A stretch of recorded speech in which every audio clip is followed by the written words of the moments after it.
Kilo के करीब लसूड़े लिए हैं और इनकी डंडियां जो लगी हुई हैं लंबी लंबी, ये हम बहुत ही आसानी के साथ अलहदा कर लेंगे। लेकिन डंडियों के साथ हम इनके कैप नहीं उतारेंगे, क्योंकि अगर हमने इनके कैप उतारे तो ये अचार हमारा ख़राब होना शुरू हो जाएगा। इन कैप को उतारने से ये होगा कि इनके अंदर जो लैस है वो बाहर आना शुरू हो जाएगी और वो हमारे अचार को ख़राब कर देगी और स्मेल वाला अचार बन के रेडी होगा। तो ऐसा हम नहीं करेंगे। तो यहाँ पर देखें मैंने कि सबकी डंडियाँ जो है तोड़ ली है और अलग-अलग लसूड़ों को कर लिया है। अब इनको किसी बर्तन में डाल के पानी में डिप करके अच्छी तरह से वॉश कर लेंगे, ताकि इनकी मिट्टी, इनके ऊपर जितना भी कचरा लगा हुआ है सारा अच्छी तरह से निकल जाए। तो ये देखें हमने अच्छी तरह से वॉश कर लिए हैं और अब हम इनको पानी से बाहर निकाल लेंगे। अब यहाँ पर मैंने एक पतीले में दूसरा साफ़ पानी भरा है और उसमें लसूड़े डाल दिए हैं और अब हम इनको बॉईल कर लेंगे। और इतना हमने इसको बॉईल नहीं करना, बिल्कुल सिर्फ 2 मिनट के लिए हमने इसको गर्म पानी में बॉईल करना है और यही इसके लिए इतना ही काफ़ी है। पानी में जब उबाला आना शुरू हो जाए तो उसके ठीक 2 मिनट तक हम इनको पानी में रखेंगे बॉईल होने के लिए। उसके बाद हम चूल्हे को बंद कर देंगे। अब हम इन सारे लसूड़ों को जो है किसी टोकरी में निकाल लेंगे, ताकि इनके अंदर जितना भी पानी है वो निकल जाए और ये अच्छी तरह से खुश्क हो जाए। और तकरीबन 2 से 3 घंटे के लिए मैं इन्हें कड़कती धूप में रख दूंगी, ताकि इनके अंदर की जो लैस है वो अच्छी तरह से खुश्क हो जाए।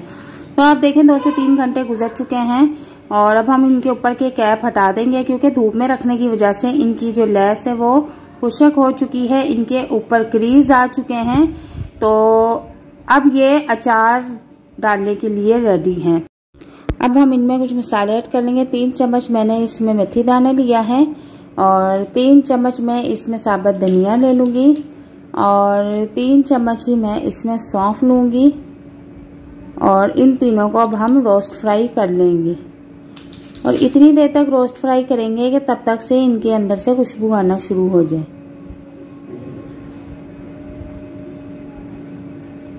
तो अब हम इसका फ्लेम ऑफ कर देंगे, क्योंकि इसकी खुशबू आना शुरू हो गई है। और इन तीनों चीज़ों को हम दरदरा सा ग्राइंड कर लेंगे। हमने इसको ज़्यादा पाउडर की शेप में नहीं करना, सिर्फ मोटा मोटा सा इसको कूटना है। अभी मैं आपको दिखा देती हूँ कि हमने किस तरह सा दरदरा सा पीसा है। आप ये देख लें, ज़्यादा पाउडर की शेप में हमने इसको नहीं रखा, मोटा मोटा आपने इसको कूट लेना है। इसके बाद अब हम ये सारे मसाले जो है लसूड़ों में ऐड कर देंगे। सबसे पहले मैं इसमें नमक ऐड करूँ। नमक आप अपने टेस्ट के मुताबिक ले लें और ये बस इतना ज़रूर लेना है आपने कि अचार में जो है वो पूरा पूरा हो। नमक अगर अचार में कम रह गया तो आपका अचार ख़राब हो सकता है। 3 चम्मच मैंने यहाँ पर हल्दी ली है और 2 से 2.5 चम्मच मैंने इसमें लाल पिसी हुई मिर्च ऐड की है। इसके बाद जो मैंने मसाला मोटा मोटा कूटा था वो ऐड कर देंगे। वो तकरीबन मैं इसमें सारा ही ऐड कर दूंगी। अब इसके बाद मैं इसमें 2 से 3 चम्मच कलवंजी ऐड कर दूंगी।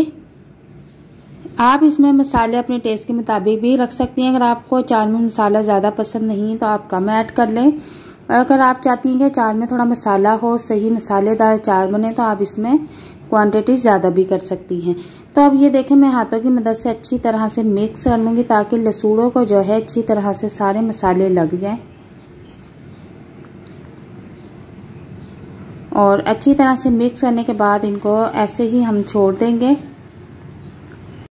अब यहाँ पर मैंने 2 किलो ऑयल ले लिया है सरसों का और इसे नीम गरम कर लेंगे। और नीम गरम करने के बाद हम अचार में इस तरह से डाल देंगे। थोड़ा थोड़ा करके हम इस पे डालना शुरू करेंगे। और ऑयल हमने इतना इसमें ऐड करना है कि हमारी जो लसूड़ों का अचार है वो अच्छी तरह से ऑयल के अंदर